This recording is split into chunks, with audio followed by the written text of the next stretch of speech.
I don't like to do talking head shots, especially when it's my head doing the talking. But it makes more sense for the topic as it's going to be a little bit more personal than usual. Also, I'm probably going to run out of B-roll.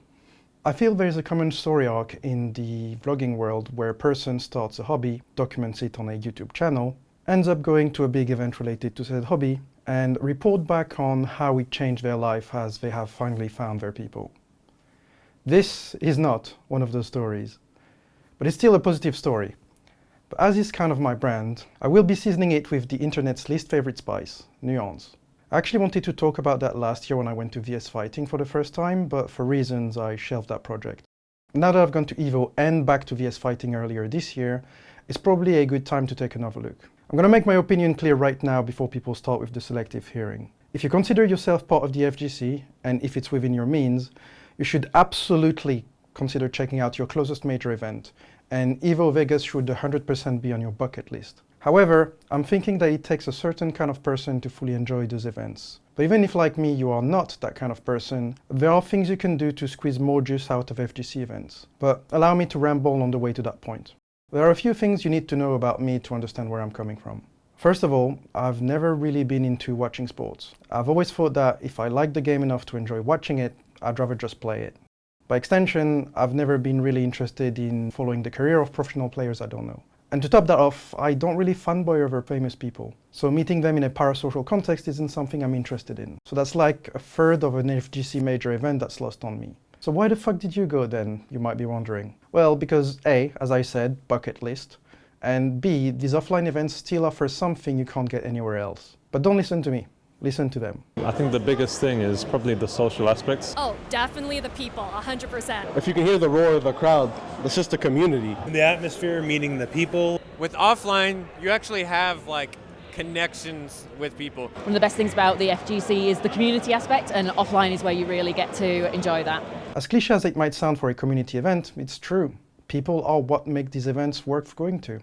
If your sole reason for attending a gaming tournament is to play video games, it's actually not a very good use of your time and money. Because if, like most of us, you're a fighting game normie who's going to drown in pools, during that 3-day event you'll be spending maybe half an hour actually playing the game, if the bracket seeding is in your favor. And that half hour is probably going to be on day one. So you might as well just queue online from the comfort of your own home. With that being said, although I don't want to sound like one of those companies that tell their employees to get back to the office because in-person collaboration is better, I must admit that playing fighting games with someone who sat next to you feels different and better, in a way that the lack of anonymity alone doesn't fully explain. Fighting games in general can be such an isolating experience online if you're not careful. Easy to dehumanize the person on the other side of a ranked match who you've never met and are never going to meet. When you're online, it's more like you're in a vacuum. It's just like, oh, what I know versus what they know. I feel like you're just playing to win. You're playing to protect your Fightcade rank, or you're playing for MR or whatever. So you're just playing a lot more autopilot-y, and you're not willing to try out new things. But when you're in person, I feel like you feel the emotion around you. You have all your friends, you have other people watching. You mess up, you hear the oohs, the ahs, you do something good, you hear the cheers. Being there with the energy of the crowd and all your friends backing you up and hyping you in person, it's unrivaled. If you're playing on a Candy Cap head-to-head setup, you feel the machine moving. So there's things that you're able to read that you're not able to read on an online sesh. Thankfully, there are ways to get games in during the weekend other than just the tournaments. But it does mean that, just like any unstructured social activity, the value you will get out of it hinges heavily on your ability to interact with people. It seems to me that people who fall into this "I found my people" trope tend to forget that they may have benefited from one or more privileges that affect the interactions they get, for better or worse. For example, or maybe counterexample, I look like this, and this is my resting face. No stranger is going to talk to me longer than they have to. And for personal reasons I won't get into, asking people for their time is extremely difficult and scary. It took me a whole day to gather the courage to ask people for interviews at EVO, aside from those I had pre-booked a meeting with, some of whom you might have recognized. A quick side note, that's why some parts of the community are not represented in the sound bites, because I didn't interview enough people for the community diversity to fully come through in the edit, and I will try to do better next time.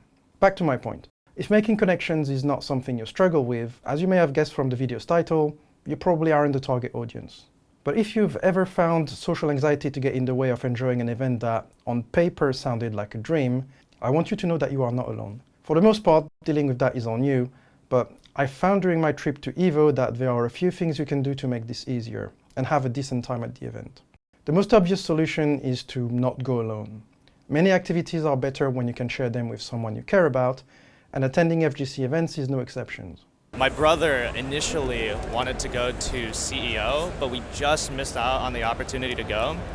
And EVO was right around the corner from that, so we were like, all right, sure, let's go to EVO instead, and yeah, here we are. My friend here didn't compete either, but he came just for the spectating, right? That's what drew him? Yeah, I just came here to watch. Like, I've watched matches online, but it's a different feeling in person than it is online. I didn't travel alone, I traveled with my friends. We attend everything together, so pretty much the same.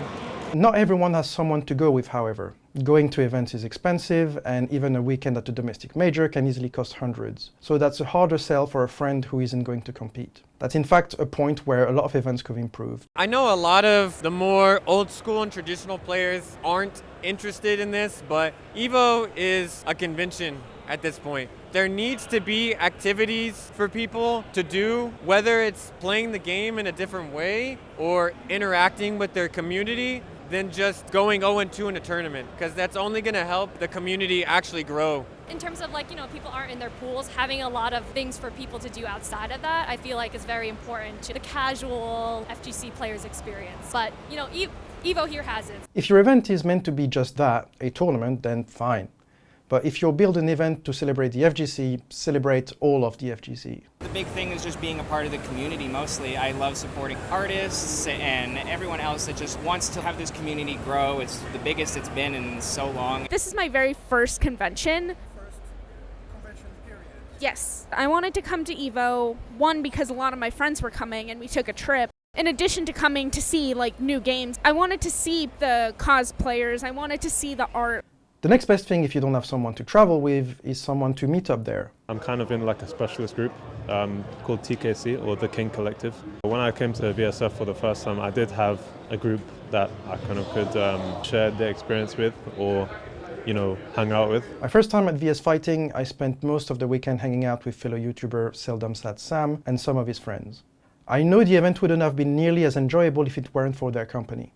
What you can do is ask in your FGC social circles if anyone else is going to the event and wants to meet up, like in Discord servers you're active in, or FGC friends you might have made online. I'm in a remote location, right?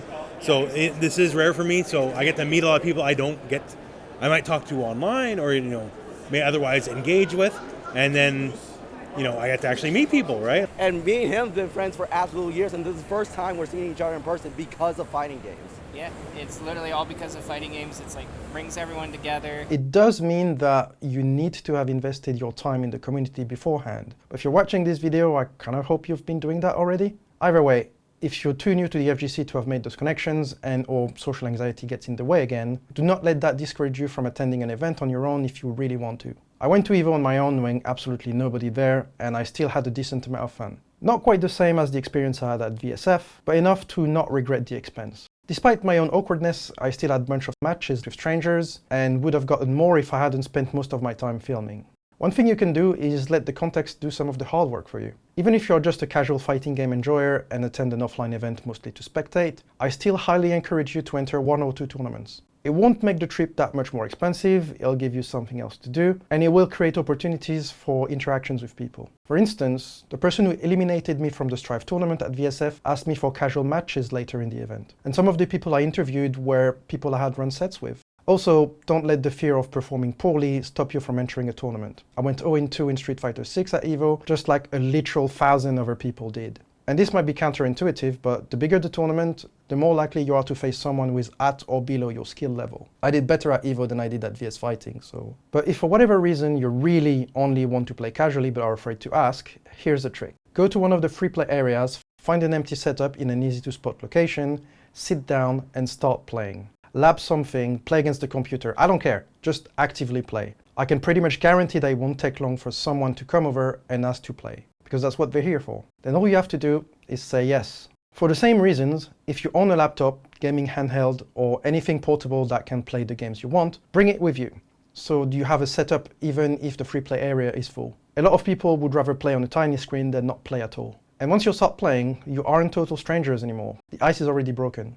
Maybe you'll go back to being strangers after the set, maybe you'll grab a meal together before watching Top 8, maybe you'll make a new close friend.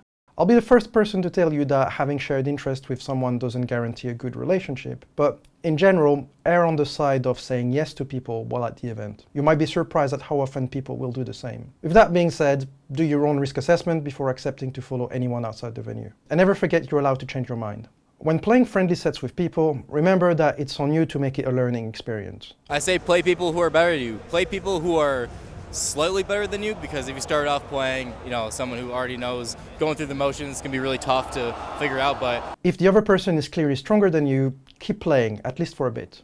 You are not wasting their time. Ask them for feedback. Ask them what you can do about this move you don't know how to respond to. Ask them to describe one thing you do well. Ask them about one thing you could do to improve your game. Get some mirror matches if you can. Try and find somebody who does what you do but differently. Try and talk to them about it. Why did you make that decision? It worked really well. What was it that led you to it? Why do you do this when I do that? I think that's really can teach you a lot.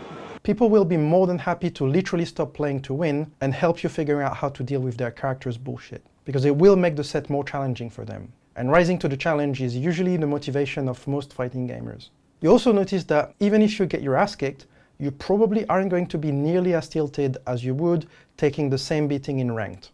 But never force yourself. If you're not having fun, despite the other player trying to help you, take a break. Go drink some water, walk down Artist Alley, and come back later. I brought up a bunch of caveats because I like to manage expectations when I'm recommending something. But as I said at the beginning, if you're at all interested in the genre, definitely give those events a chance. Again, don't listen to me. Just do it. If you have the funds and the availability, fucking do it. It's an experience like no other. Absolutely. You can get a lot of things out of just any FGC event. There's really nothing to lose. There's a fantastic community of people who love fighting games that are into this kind of niche hobby. You will learn a lot more offline than just playing online in your room.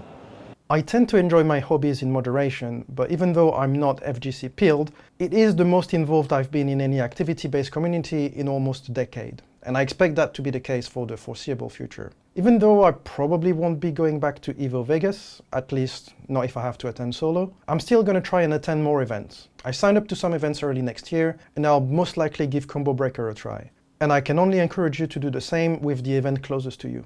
Just keep in mind that these are social events more than gaming events, and prepare yourself accordingly. And if the majors are too big or too expensive for your liking, you can dip your toes in the community by, yes, you guessed it, Going to your locals. In fact, I'm actually putting my literal money where my mouth is. But that's a story for another time. So please do the thing, and I'll see you next time.